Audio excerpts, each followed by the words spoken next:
일본 요코하마에 정박돼 있는 다이아몬드 프린세스 크루즈선 지금 확진자가 무려 174명, 상황이 참 심각합니다.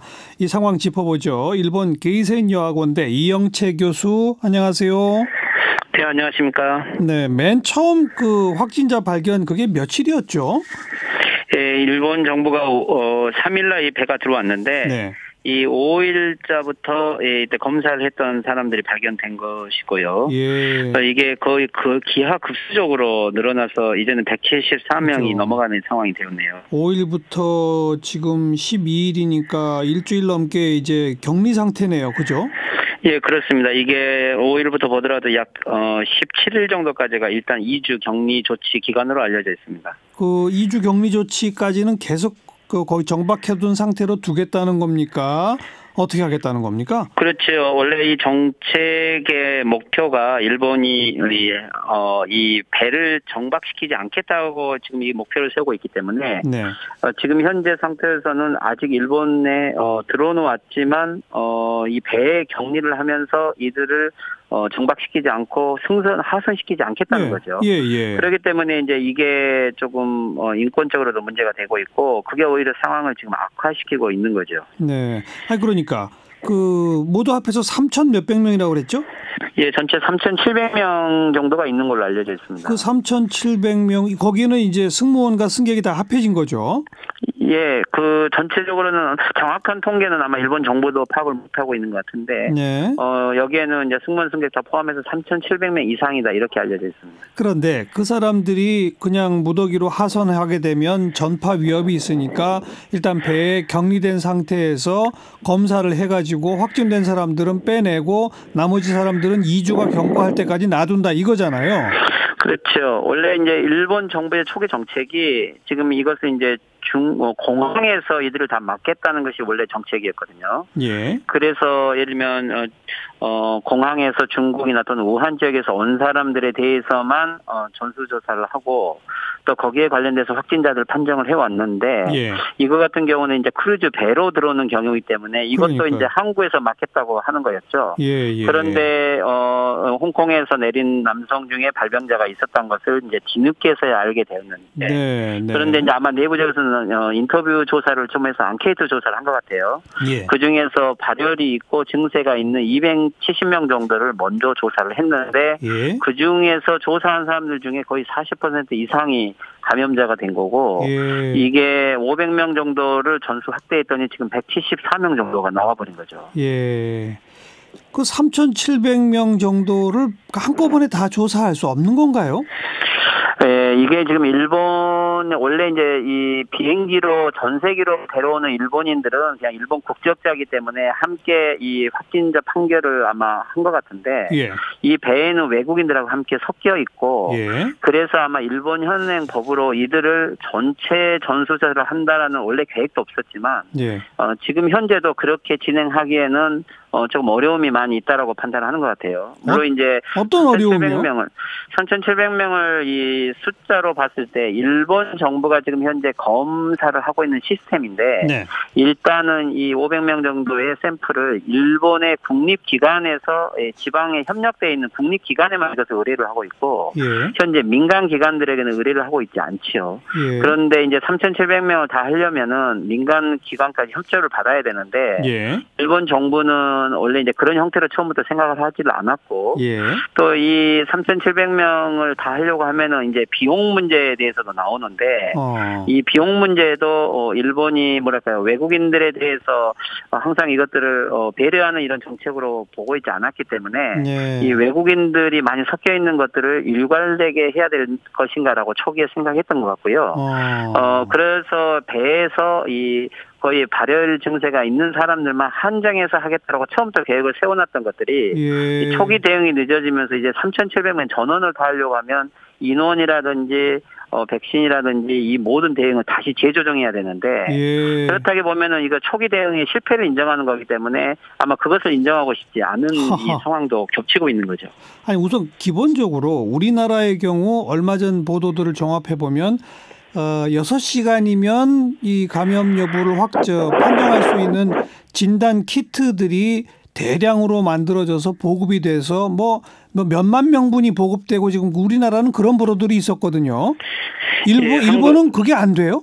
한국에서는 이제 초기부터 예를 들면 중국이라든가 다른 나라의 사례들을 가져와가지고 네. 아마 그런 패턴을 만들어서 간이 검사 시스템을 바로 도입한 것 같은데, 예. 뭐 일본 같은 경우는 예를 들면 해외에서 그런 사례들을 바로 가져다가 대응을 했으면 좋은데 예. 이제 이 대응 방식은 차이가 있는 게 우리나라 같은 경우는 만약에 일반 병원에서 열이 나더라도 이런 것들을 허용을 해서 네. 아마 개인이 인플루엔자 형태로 가서 자기가 스스로 진단을 받도록 아마 만들어주도록 처음부터 준비를 했는데 예. 이제 일본 같은 경우는 지금 현재 중국에서 온 사람 또는 우한 지역을 방문한 사람에 한해서만 이 열이 나면은 검사를 받도록 하고 있고 예. 개인이 그냥 병원에 가가지고 열이 난다고 요구하면은 지금 이건 검사를 해주지도 않고 이것을 받아주지도 않는 거죠. 즉 일본 정부 입장에서는 간이 시스템도 없고 또 거기에 대해서 해외 사례를 일본이 좀 보수적이어서 네. 그것을 그대로 받아들이지 않았던 이런 의료 체계 보수 정도 지금 이 문제를 악화시키고 있는 원인인 것 같습니다. 게다가 맨 처음 그런 그 판단을 내릴 때 외국인에 대해서 우리 비용 쓰는 거를 아까워했다? 그렇게 본다는 거예요? 내부에서 이 수가 관방장도 그렇고 이 내부적으로는 일단은 가장 큰 목적은 일본 내가 이 감염자 수를 조금 그렇게 많이 증가시키고 싶지 않고 예. 될 수 있으면 일본 내에 이 시스템이 제대로 운영되고 있는데 이것들을 오히려 또 실적으로 보여주고 싶었겠죠. 예. 그런데 이제 이 크루즈 사건으로서 이들이 다 하선을 해서 이들이 다 검사를 받게 되면 일본 예. 국내 확진자 수가 엄청 늘어나기 때문에 예. 아마 일본 입장에서는 이제 올림픽도 있고 이러기 때문에 이런 여러 가지 정치적 판단 속에 하선을 시키지 않고 격리를 하면서 하겠다는 이 방식이 여러 가지로 상황을 더 꼬이게 만들었던 부분들이 많은 것 같습니다. 아니 이게 완전 눈 가리고 아웅이지. 그러니까 일본은 요코하마 항해 정박된 크루즈선에서 확진된 환자들을 일본 내 확진자라고 통계에 안 잡아요? 처음에 20명이 나왔을 때도 지금 전 세계적으로 다 일본 내 확진자로 잡고 있지 않습니까? 그런데 이제 지금 예를 들면 세계보건기구에도요, WHO에도 일본에서 압력을 가해서 그런지 이게 이 크루즈 감염자로 나오고 있지 일본 내 감염자로 처음에 나오고 있지 않았고요. 일본 신문들도 예. 일본 내에서 확진 판정을 받은 사람들만을 나중에 일본인들만 통계에 넣지 예. 외국인들은 넣지 않았죠. 근데 이제 이게 더 이상 한계를 보였는지 일본 미디어들은 예. 거의 이것을 일본 내 감염자로 지금 통계를 거의 잡고 있고 그러다 보니까 중국 다음으로 세계에서 감염자가 그러니까요. 제일 많은 지금 숫자가 되고 있는 거죠. 심지어 일본 내의 언론조차도 다 일본 내 감염자로 통계를 잡는다는 거 아니에요?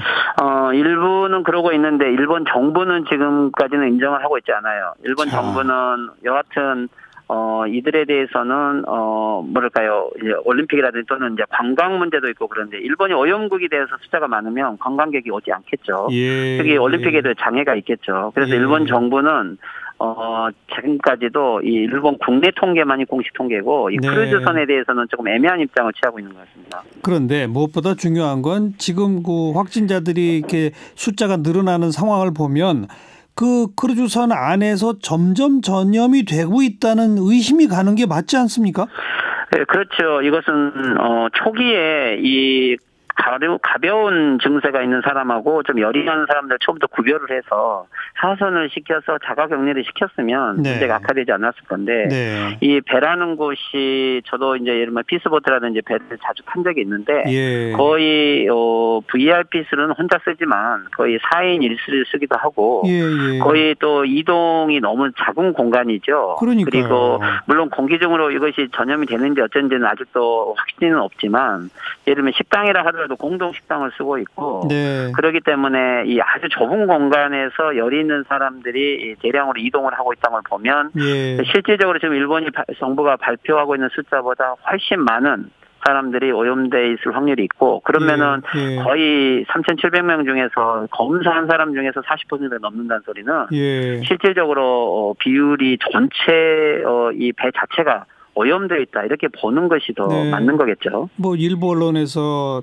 크루즈선을 떠다니는 바이러스의 배양 접시 뭐 이런 표현까지 쓰던데 그러면 그 나머지 사람들까지 다 감염되도록 그냥 그 배 안에 계속 격리하는 게 옳은 거예요? 아니면 다른 대책을 써야 되는 겁니까? 일본 내 여론은 어때요? 지금 현재는 열이 나서 확진 판정을 받은 사람들 중에서 고령자를 우선으로 해서 지금 배에서 내려서 예. 응급처치를 하기 위해서 병원으로 옮기고 있는 것 같고요. 예. 그런 장면은 지금 계속 보도가 되고 있고, 예. 그렇지만 이제 일본 여론에서도 일본 정부가 이 문제를 초기에 대응이 실패했던 것을 인정을 하고, 네. 이들에 대한 전체 전수조사를 해라라고 하는 여론들은 있는데, 예. 그럼에도 불구하고 일본 또 다른 여론들은 오히려 이게 오염이 된 것이 확실해진 이상은 더 하선을 시킬 수는 없다라고 하는 좀 일부 보수적인 인터넷 우익 여론들이 더 많은 것 같아요. 그리고 전문가들 속에서도 이것을 격리 조치를 해서 지금 형태로 더 놔두면서 확진자들만 아마 내려서 조사하는 형태로 시간을 보려고 하는 방식들이 더 많은 것 같고요. 예. 전체 전수조사를 하려면은 이 자체에 대해서는 물론 이제 조사는 하겠지만 이들을 다 하선을 시켜서 하게 된다는 것은 공항이나 항구에서 막지 않고 일반 병원에서 예. 이들을 다 대처한다는 것은 일본 내 고령자들도 많고 일반 병원도 지정을 해야 되고 여기에 대해서 일본 정부가 정책을 다 바뀌어야 되는 거기 때문에 예. 그렇다면 일본이 오염국이라는 것을 인정을 하고 시스템 자체를 바꿔서 대응을 해야 된다는 거죠. 그렇죠. 그런데 이것 자체를 인정하지 않겠다는 거죠. 그럼 아직 일본 정부는 어떻게 할지 방침을 결정 안 한 겁니까? 수가 관방장관의 좀 내용을 보면 지금 하루에 500명 정도가 조사를 못하고 있는데 이들을 한 1000명까지 늘리겠다. 한 18, 19일까지는 대책을 만들겠다고 하지만 지금까지 하선을 시켜서 병원이라든지 자가격리 조치를 해서 취하겠다는 이런 정책은 이제 나오고 있지 않은 것 같습니다. 네. 그리고 여론상으로도 하선시켜서 조치하자라고 하는 여론은 높지도 않다.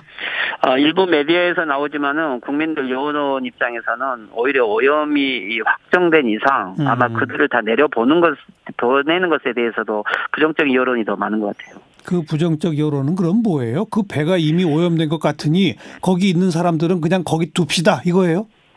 지금까지 이 아베 정권 시기에 일본에서는 헤이트 스피치라고 해서 차별 정책을 많이 써왔고 또 이제 일본 사회가 어떻게 보면 아베 정권의 많은 정책 속에서는 그렇게 국제 인권이라든지 이런 부분의 기준을 일반 사회에 많이 적용을 못 시켰죠. 즉 미국의 트럼프 대통령처럼 일본인 우선 정책이라는 것들을 많이 써왔기 때문에 일본인들이 약자라든지 또 세계 인권 부분들의 감각을 가지고 예. 오랫동안 이 경직된 사회를 운영했던 것들도 이번에 좀 문제의 한 원인인 것 같습니다. 예, 예. 사실 불필요한 질문인데 안 물어볼 수가 없네요. 그 3,700여 명 중에 일본 사람이 몇 %래요? 지금 감염된 사람들의 거의 78%는 일본이 제일 많고요. 아니 감염 여부 떠나서 전체에 대한 통계도 없어요? 전체 통계까지는 정확하게 보고되어 있지는 않는데 실질적으로 외국인들도 있지만 일본인들이 꽤 많은 걸로 알려져 있습니다. 아니 우리 같은 경우 어떤 배에 뭐가 있으면 거기 중에 한국인이 몇 %, 뭐 외국 사람 몇 % 이것부터 발표할 텐데 그것도 발표를 안 하나요? 그게 이제 어떻게 보면은 저희 배 안에 대한 상황들은 일본 정부가 공식적으로 발표한 것은 거의 없고요. 지금은 확진자들만 발표를 하고 있죠. 그래서 이제 문제가 되는 것은 배 안에 있는 일체 상황들을 배 안에 있는 현재 승객들에게도 알려주지 않기 때문에 예. 그래서 일부 승객들이 지금 현재 자기들이 지금 방치되고 있는 여러 원인에 대해서 성명서를 발표하기도 하고 대부분 아는 사람들이 SNS를 통해서 정보를 흘리고 있고 예. 또 일본 미디어들이 직접 전화 인터뷰를 통해서 정보를 내어보기는 하지만 예. 일본 정부가 공식적으로 이 배에 대한 전체 정보를 알리고 있지는 않은 것 같습니다. 한마디로 도저히 이해가 안 되는 엉망진창의 대응인 것 같고 그러다 보니 확진자가 이렇게 늘어나는 거는 뭐 불가피한 일인 것 같다. 뭐 기정사실인 것 같다. 이런 생각까지 드는군요. 그렇죠. 어떻게 보면은 이 코로나 바이러스 문제는 저희도 경험을 했지만은 정보 공개를 하고 좀 민주적인 시스템으로 그러니까요. 인권적인 의견으로 봤을 때 이게 대응이 쉬운데 예. 오히려 정보 통제를 하고 언론 통제를 하고 또 책임을 회피하려는 방식으로 이 문제를 보게 되면 문제가 예. 복잡해지는 거죠. 근데 일본의 아베 정권이 약 10년 넘게 여러 가지 자연재해라든지 예. 이런 대응 시스템에 있어서도 국가 시스템이 그렇게 민주적으로 돌아가고 있지 못한 부분들의 여러 가지 후유증이 실제 이 문제에서 함께 나오고 있는 것 같습니다. 이 다이아몬드 프린세스 호는 일본 그 국적의 배인 건 맞아요? 아니 원래 이것은 미국의 소유 배인데 이게 이제 운영을 이 배들이 배에 선적하고 이 여행 업체하고는 다른 거죠. 그러니까 일본 여행 업체가 빌려서 쓰는 배인 거죠? 그렇죠. 지금은 일본으로 이제 마지막으로 들어오는 상황에 있었던 거죠. 그리고 나서 이제 이게 또 다음 코스를 가게 되는 거죠. 네. 그러니까 이 교수님은 지금까지의 상황을 한마디로 뭐라고 규정할 수 있어요? 일본이 명확하게 초기 대응에 실패를 했고, 그렇다면 실패를 한 것을 빨리 인정하고 이 문제에 대해서 대응을 해야 되는데, 실패를 했지만 그것을 더 방치했던 거죠. 그 방치에 대한 책임도 인정을 하고 있지 않다라고 볼 수 있습니다. 일본 정부는 크루즈선을 방치했다. 그런데 그 방치한 책임도 인정 안 한다. 예. 네. 여기까지 듣겠습니다. 고맙습니다. 네, 수고하십시오. 게이센 여학원대 이영채 교수였어요.